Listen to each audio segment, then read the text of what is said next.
Glad that you're here with me. Awakening is something that I really love because it's about inspiring people to go further and do better than what they thought they could, right? It's like this principle of the wall. So all of us have a wall, and a lot of times it's preconceived, it's put there, and we sometimes the wall is this high, and yet we think it's this tall, and we act that way. An awakening is about stirring something up inside of you to cause you to see like you can go so much further than you would ever imagine if you would just give it a shot, right? If you would just not be content. And awakening is to counteract the dead man walking syndrome. One of the things I see a lot of folks doing nowadays, and this is why I started Awakening, is that we kind of just go through the motions. And we're just like cashing the check. We're just putting in the hours at work until the weekend. And we're just getting by, and we're getting comfortable and those kinds of things. And so we're just kind of like going through life. We're not living life. We're just going through it.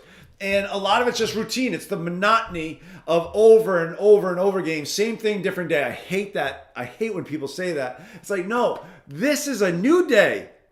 Like you're not guaranteed tomorrow. And this is what drives me crazy is like we act as if like tomorrow's coming.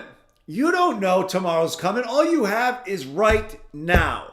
And so awakening is to try to help us to plan for the future, be strategic and all of that stuff.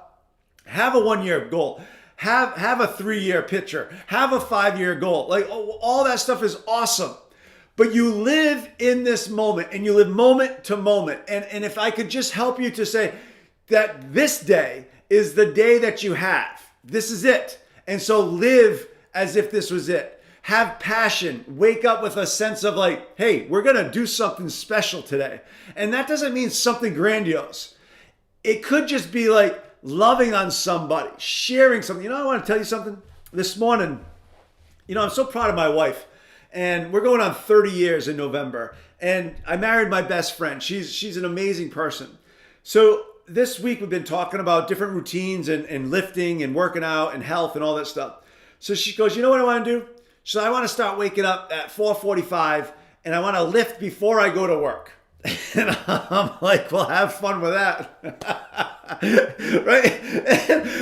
And I'll see you on the other side. Right? And mind you, I already have my routine. You know what I mean? Like I have a good morning routine that I really, really like. And so she's like, will you do it with me? And as husbands, you might get this, like, I had to pause for a second. I had to kind of gather myself. And so I slowly got to say, yes, honey, I'll do this with you. And so her goal was to, we have a little gym where we live, and she was going to walk up there and she was going to do her little gym thing. And then I was going to meet her up there, and then we'd do a walk that we do together. And then that way I could sleep in till about, I think it was like 5:07. I like to set my alarm at different times. 5:07. And so today was the first day. And why I say I'm proud of her is that a lot of people say they're going to do something, right? A lot of people have aspirations. A lot of people, talk a good game. But what I love about Diane is that she said it, and then she set her clock, and then she went to bed early, and she got up on time, and we did our thing today. And I absolutely, the snap was the dog, right? But I'm like, it was so beautiful out today, just so you know. It was like, it was gorgeous. And I'm with my lover, I'm with my wife, I'm with my best friend, and we're walking together. And then it's like you're greeted by, today we had the birds singing, we had rabbits frolicking, we had 3 deer. I love deer. And I was like, oh man, look at the deer. And it was just peaceful and quiet and beautiful. And so like for me, and I'm a spiritual person, I'm a Christ follower. And so I was like, for me, I felt like, man, God is so good, right? In his creation. It was just a beautiful thing. And so we're going to see how we do tomorrow, right? Because I was encouraging her and saying, wow, you did such a great job. She's like, it's just day one. I'm like, yeah, most people don't have a day one. We're going to do this. Tomorrow we'll do the same thing, right? It's such a beautiful thing. And awakening has that kind of impact. I might say something, you might see something, hear something that triggers you. It's like, yes, like I've got to do something. I got to do something different. You want different results, you've got to do something different, right? And so today, what I wanted to challenge you with is this. This is a theme. I've been watching a podcast series. There's a guy named Stephen Furtick, who's a pastor out of, I believe it's North Carolina. And then there's another, like a life coach, Brendan Bouchard. And they're doing an interview together. So a lot of the things I'm going to be sharing with you is like, I just heard like a sound bite. And I'm like, oh man, I got to talk about that because it's just so important. When you hear something, I'm just writing stuff down in my phone so I can share it with you because I love this stuff. So this is the point. Growth happens at the point of failure, not at the point of success. Growth happens at the point of failure. And I was like, oh, I was thinking about that. I was loving it. And they use like a gym analogy. And I was like, yeah, like I love going to the gym. And I've said this all my life.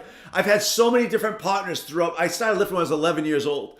And I loved it. And I'd go through partner after partner because like I'm in. You know, I used to lift 3 days on, 1 day off, 3 days on, 1 day off, like clockwork. And all through high school, all through my adult life. I mean, that's changed over the years. I don't go that often anymore. But I try to get there 3 to 5 times a week. And so here's the theory. Growth happens at the point of failure. If you want to grow strength muscular, right?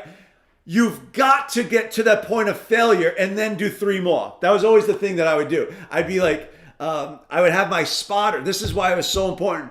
My growth happened best when I had a spotter. That's a key point. If you want to grow, you got to be willing to go to failure, but you also have to have a person or people in your life that are willing to get you through the failures so that you learn from them and then you course correct and you get stronger as a result, right? So think about this. You're at rep number 5, right? So they say bench press, right? You do number 5 and you can barely get it, right? You can barely get it, but you get it. Now do 3 more, right? You're not going to be able to get the 6th one. You'll get close, but you won't be able to get it. And then you need the spotter just to help you a little bit. The 7th rep, you're not even going to come close to getting this one, right? And they're going to have to work. And then the 8th one, it feels like you're not doing anything and the spotter's doing everything. And I'm just telling you that is the key to lifting success, right? But it's also the key to life success. So how do you take that principle and make it into a real life example? This is when you don't feel like doing something, right? Like say you're married and you get home, you've had a busy day, right? You've done all your stuff. You come home and the trash needs to go out or the dishes need to be put away. I don't care what it is, but there's a chore. It's not something on your radar, not something you're thinking about, not something that you really want to do at all. You just want to sit on the couch, relax for a few minutes. And your wife says, hey, would you mind taking out that or doing this? That's the point of failure, right? That's the point where you can grow the most. When you don't feel like doing something and you do it anyways. I'm telling you, if you practice this principle, you're gonna see growth in your life. And you do it in whatever it is. If it's at work and you're procrastinating, you're putting off that project, right? And it's like, no, you know what some of the best people in the world do? Is they take the first 90 minutes of every day and they do the thing that they least want to do. Why? Because at the end of it, you go, if I keep doing that, I'm always going to get that thing done. I'm never going to procrastinate. And I'm going to keep getting better and better and better. And you build momentum. When you get through the thing that you don't like to do the most, and now you welcome the next few things, right? And it's like, it just sets a mindset. We're going to talk a lot about a mindset at Awakening because this is what I think leads to success in life. It's how you approach life. It's how you think about life. It's how you deal with failure, right? And it's who you surround yourself with. And so if you want to get to the point of failure in your life, it's when you don't feel like doing something. You don't feel like going to bed on time. You don't feel like waking up early, right? But you do it anyways. You don't feel like, staying late at work, but you do it anyways because you want to be the best employee that you can be, or you're the best owner that you can be. And so whatever you're doing in life, I want you to be thinking about that. This is the area where if you really want growth, you've got to get to the point where I don't want to do it and you just do it anyways. And all of a sudden that becomes a muscle. And this becomes what you do. You know what I do as a real microcosm of this? I'm a big Tony Robbins fan, and so he does a little differently, but he has like it's a cold pool, basically what I'm talking about. But he either lives next to an ocean or a river, or he has a cold pool, wherever. But every day he goes into something like really, really cold. And so I take cold showers. It's a small little thing. But after, like, I take a normal shower regularly, but then I end with the cold. And I just sit in there for like a minute, and never do I ever want to do that. But I do it because I want to, in my mind, know that the thing that I least want to do, I do it, right? And you get to know yourself as a different human being, and you keep practicing that and practicing that. All of a sudden, you're going to get stronger and better in that thing. So growth happens at the point of failure. Go and practice. Peace out, everybody.